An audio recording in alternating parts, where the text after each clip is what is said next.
সাগরুনী হত্যার ১৩ বছরে বাংলাদেশের সাংবাদিকদের নিরাপত্তা নিয়ে কথা বলতে আমাদের সঙ্গে আছেন ঢাকা সাংবাদিক ইউনিয়নের সভাপতি শহীদুল ইসলাম। শহীদুল ইসলাম, আপনাকে স্বাগত আমাদের সাথে যুক্ত হবার জন্য।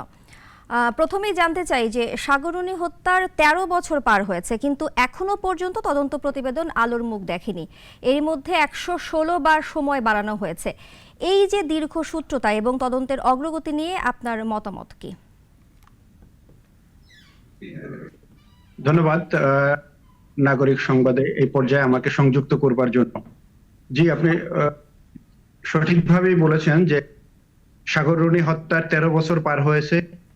তার মামলার চার্জশিটটি দাখিল করতে পারেননি এখনো। ১১৬ বার পিছানো হয়েছে চার্জশিট জমা দেওয়ার তারিখ। সুতরাং আমরা আজকেও সাগররুনী হত্যার বিচারের দাবিতে ঢাকা রিপোর্টার্স ইউনিটি আজকে একটি সমাবেশ ডেকেছিল, আমি সেখানে উপস্থিত ছিলাম। তো সেখানে কথাগুলো বলেছি যে এই দীর্ঘসূত্রিতা কেন, কোন মহলের ইশারায় সাগররুনী হত্যার বিচার আজও তার সন্তান পাচ্ছে না, তার সহকর্মীরা তার বিচার পাচ্ছে না। তো এই প্রশ্নটি আমাদের দীর্ঘদিনের। তো আমরা সাগররুনী হত্যার পরে বিভিন্ন সাংবাদিক সংগঠন, ঢাকা রিপোর্টার্স ইউনিটি সহ ঢাকা সাংবাদিক ইউনিয়ন, বাংলাদেশ ফেডারেল সাংবাদিক ইউনিয়ন সহ সাংবাদিক সংগঠনগুলো এই বিচারের দাবিতে দীর্ঘ আন্দোলন করে আসছে। তো আমরা বলতে চেয়েছি যে একটি নির্দিষ্ট সময়ের মধ্যে সঠিকভাবে তদন্ত করে বিচারটি করা হোক। তো তৎকালীন যিনি স্বরাষ্ট্রমন্ত্রী ছিলেন, আপনারা সকলেই জানেন যে সাহারা খাতুন, তিনি ঘোষণা দিয়েছিলেন যে ২৪ ঘন্টার মধ্যে হত্যাকারীদের গ্রেপ্তার করবে। সেটি আমরা দেখতে পাইনি। এরপরে মহিউদ্দিন খান আলমগীর স্বরাষ্ট্রমন্ত্রী হয়েছিলেন, তিনি বলেছিলেন যে প্রণিধানযোগ্য অগ্রগতি হয়েছে সাগররুনী হত্যা মামলার। তো সেই অগ্রগতি এখন পর্যন্ত কোনো আলোর মুখ দেখেনি। তো দীর্ঘ ১৩ বছর পার হয়েছে, ৪৮ ঘন্টা, ২৪ ঘন্টা থেকে ৪৮ ঘন্টা, এরপরে ১৩ বছর পার হলো। ১৩ বছর পরে যে নতুন একটি সরকার এসছে, তারা ঘোষণা দিয়েছে সাগররুনী হত্যার বিচারের কার্যক্রমটি তারা অত্যন্ত গুরুত্বের সাথে নিয়েছেন এবং এই বিচারটি তারা করতে চান। আমরা সেটি বিশ্বাস করতে চাই যে আগামী ৪ এপ্রিল বোধহয় চার্জশিট জমা দেওয়ার একটি তারিখ রয়েছে। তো এর মধ্যেই সাগররুনী হত্যার সাথে যারা জড়িত, আমি মনে করি এই তদন্তের মধ্যে দিয়ে সেই হত্যাকারীদের চিহ্নিত করা হবে এবং বিচারের আওতায় আনা হবে। এটি আমাদের প্রত্যাশা। সেই প্রত্যাশা যদি পূরণ না হয়, তাহলে আমরা আজকেও ঘোষণা দিয়েছি যে এই বিচারের দাবি থেকে আমরা পিছিয়ে আসবো না। কারণ এই বিচারের দাবিতে আমরা দীর্ঘ আন্দোলন করেছি। একটি যৌক্তিক পর্যায়ে এই আন্দোলনটি এসেছিল। আপনারা জানেন যে সাংবাদিকদের ভিতরে একটি পক্ষ বিভক্তি রয়েছে। আমরা যখন বিচারের দাবিটি জোরালো করেছিলাম, তখন একটি পক্ষ সেই দাবি থেকে পিছু হটেছে এবং তারা সরকারের কিছু সুযোগ সুবিধা নিয়ে তারা সেখান থেকে পিছু হটার কারণে এই আন্দোলনে ভাটা পড়েছিল এবং সেই বিচারটি আমরা এখনো পাইনি। জি, এরই মধ্যে আইনজীবী মোহাম্মদ শিশির মনির শিশির মনির অভিযোগ করেছেন যে সাগর সরোয়ার ও মেহেরুন্নূনী হত্যা তদন্তে আওয়ামী লীগ সরকারের তরফে বাধা দেয়া হয়েছিল। এই অভিযোগের বিষয়ে আপনার মতামত কি? এই অভিযোগটি তো সত্যতা রয়েছে। আমার মনে হয় যে যদি আওয়ামী লীগ সরকারের কোনো উচ্চ মহল থেকে বাধা দেয়া না হতো, এই ১৩ বছরে কেন বিচারটি হলো না? হত্যাকারীদের খুঁটির জোর কোথায়? কেন তদন্ত প্রতিবেদন এখনো দাখিল করা হলো না? এই প্রশ্নটি তো আমাদের রয়েছে। এটি শুধু আমাদের প্রশ্ন নয়, সাংবাদিক সংগঠন হিসাবে, সাংবাদিক নেতা হিসাবে এই প্রশ্নটি সাংবাদিক সমাজের প্রত্যেকের, যে নিজের ঘরে একটি সাংবাদিক দম্পতি নিহত হলেন। আমরা দেখলাম যে সে সময়ের প্রধানমন্ত্রী এক সময় সংসদে বলেছিলেন যে ঘরের ভিতরে পাহারা দেওয়ার দায়িত্ব কি আমাদের? তাহলে কি আমাদের জীবনের নিরাপত্তা কোথায় বলেন? ঘরের ভিতরে সাংবাদিকরা নিহত হবেন, সেখানেও পাহারা দেওয়ার দায়িত্ব যদি রাষ্ট্রের না থাকে, কাজের কর্মক্ষেত্রে পাহারা দেওয়ার দায়িত্ব যদি না থাকে, তাহলে সাংবাদিকদের নিরাপত্তার দায়িত্ব কে নেবে? তো এই কথাটি অত্যন্ত সিগনিফিকেন্ট। আমরা তখনই বলেছিলাম যে এই হত্যাকাণ্ডের বিচার আর এই সরকারের আমলে আমরা পাবো না। সেই সন্দেহটি সত্য হয়েছে যখন তৎকালীন প্রধানমন্ত্রী, পালিয়ে যাওয়া প্রধানমন্ত্রী যখন এই বক্তব্যটি দিয়েছিলেন, তখনই আমাদের মনে সন্দেহ তৈরি হয়েছিল সম্ভবত এই বিচারটি আর এই সরকার আমলে হচ্ছে না। তো সুতরাং সেই সরকার পতনের পরে যে নতুন সরকার এসছে, তারা বলেছে যে এই সরকার সাগরনী হত্যার বিচার করবে। আমরা আশাবাদী হয়েছি এবং আমরা এই কথার উপরে বিশ্বাস রাখতে চাই। জি, হাইকোর্টের মধ্যে একটি উচ্চ পর্যায়ের টাস্কফোর্স গঠন করেছে। তো আগামী 4 এপ্রিলের মধ্যে তাদের তদন্ত প্রতিবেদন আদালতে দাখিলের কথাও রয়েছে। এই উদ্যোগকে আপনি কিভাবে দেখছেন? আমি এই উদ্যোগকে স্বাগত জানিয়েছি। যখন এই খবরটি এসছে, আমি এই উদ্যোগকে স্বাগত জানাচ্ছি এখনো আপনার মাধ্যমে। যারা এই উদ্যোগটি নিয়েছেন, আমরা মনে করি তারা যথেষ্ট আন্তরিকতার পরিচয় দেবে।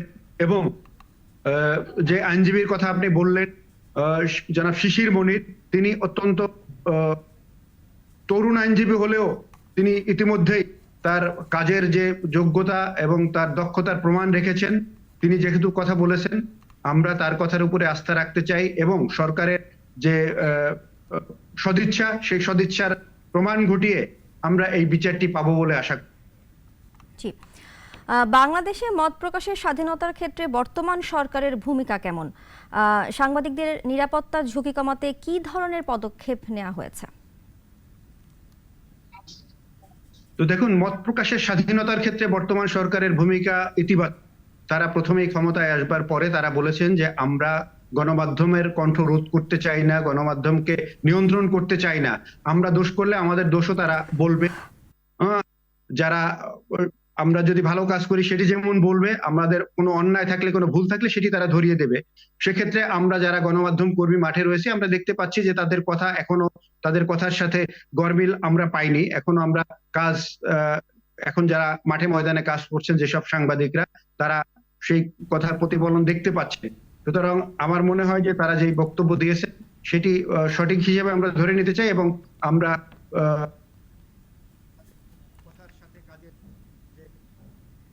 সেটা খুঁজে পাচ্ছি। একই সাথে আমি বলতে চাই যে অতীতে সাংবাদিকরা যে নানা আইনের মধ্য দিয়ে তাদের কণ্ঠকে রোধ করা হয়েছিল, তাদের হাত পা বেঁধে রাখা হয়েছিল, সেই জায়গা থেকে আমরা এই সরকারকে বলেছিলাম যে বিভিন্ন সময় আলোচনার সময় আমরা তথ্য মন্ত্রণালয়ে গিয়ে তথ্য উপদেষ্টার সাথে কথা বলেছি কয়েক দফা।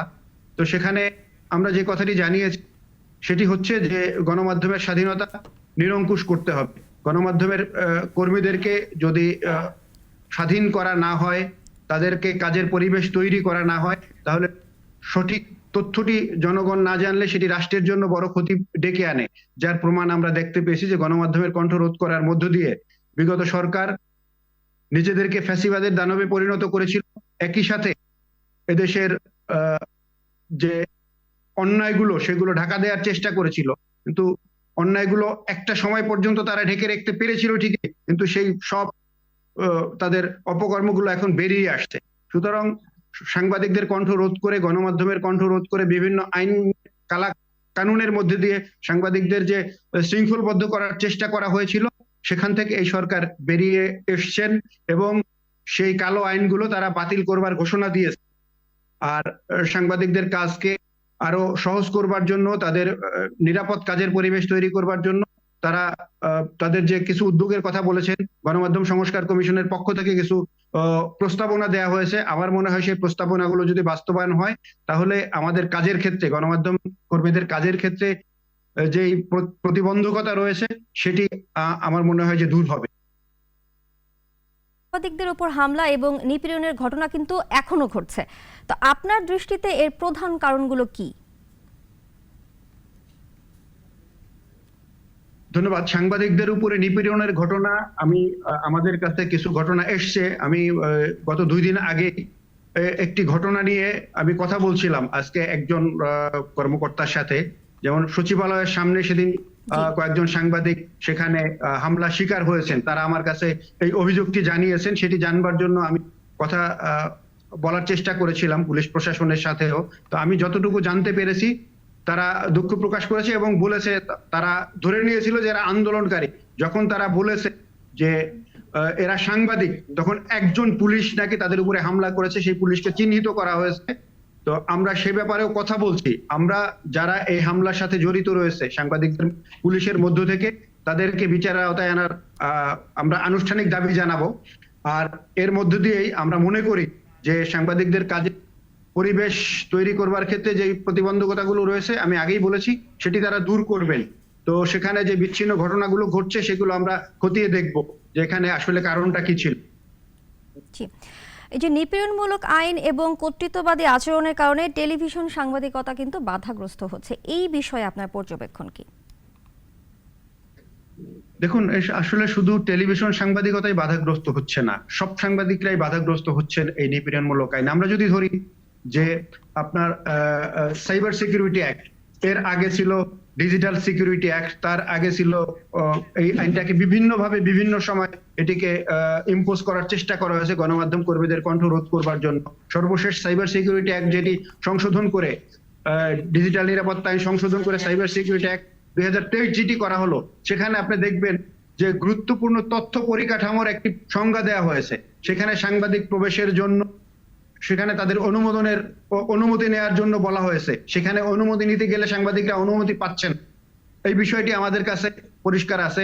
তো যেহেতু সাইবার সিকিউরিটি অ্যাক্ট বাতিলের কথা বলেছেন, এখনো আমার কাছে গত 2 দিন আগে একজন সাংবাদিক বলেছেন যে ভাই আমরা তো এখনো গিয়ে বাধাগ্রস্ত হচ্ছি কাজ করতে গিয়ে, তো আমরা কি করব। তো আমরা সে ব্যাপারেও তথ্য মন্ত্রণালয়ের সাথে তথ্য উপদেষ্টার সাথে কথা বলবার জন্য আমরা চিন্তা করেছি। 2-1 দিনের মধ্যে আমরা এই ব্যাপারে একটি সিদ্ধান্ত জানাতে পারবো যে তারা কি বললেন। সুতরাং কিছু বাধা এখনো রয়েছে, সেই বাধাগুলো দূর হবে বলে আমরা আশা করি। জি, জনাব শহীদুল ইসলাম, আপনাকে অসংখ্য ধন্যবাদ আপনার মূল্যবান মতামতের জন্য। 250টিরও বেশি ডিজাইন অপশন নিয়ে ওয়ালটন স্মার্ট ফ্রিজ, বোঝে আপনার প্রয়োজন।